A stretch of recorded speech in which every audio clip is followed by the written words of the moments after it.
Hello ladies and gentlemen, and welcome back to Georg Mack Plays the Classics. It's 1989 and we've got a much beloved arcade game ported to the NES with Bert. This guy's got my kind of vocabulary. All the swears. Which is what I uttered many times over the course of my playthrough. He plays a little spherical dude who is being threatened by Tasmanians. Your task is to bounce on every square of a pyramid to change its color. Then you are whisked off to another. The instruction manual promises 36 pyramids. I did not get that far. The first thing you do is set up the controller for what button presses move you. You're only going to be using the D-pad to control Bert. There are no uses for the A or B buttons. Do you want up to move Bert up left? Do it. Do you want up to move Bert down right? It's your funeral. Go right ahead. Once you decide on your control scheme, you're dropped off on the top square of the pyramid. You can start moving around, but be careful because you can jump right off the edge. Bert isn't alone, as that would be too easy.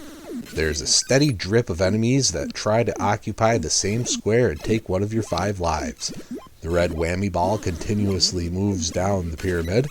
There's a purple ball that acts similar, but once it reaches the bottom of the pyramid, the ball opens into coily and follows Bert around the pyramid.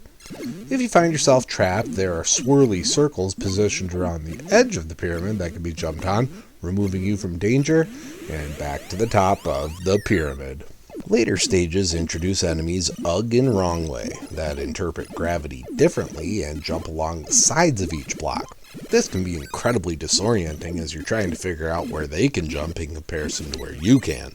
Sam and Slick are little green guys that also change the color of the squares they step on, for better or worse.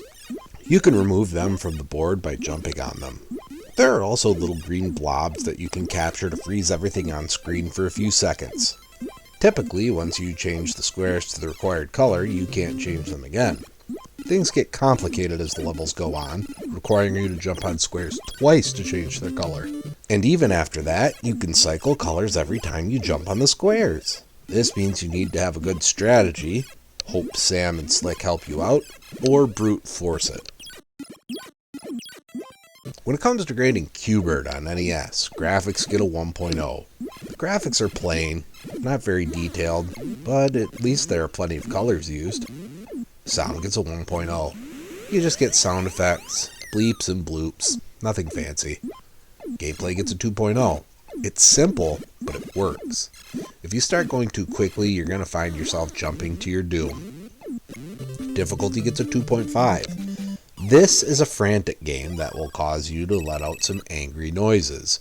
I will say it's mostly fair and your deaths will be your fault, either because you painted yourself into a corner or because you went too fast.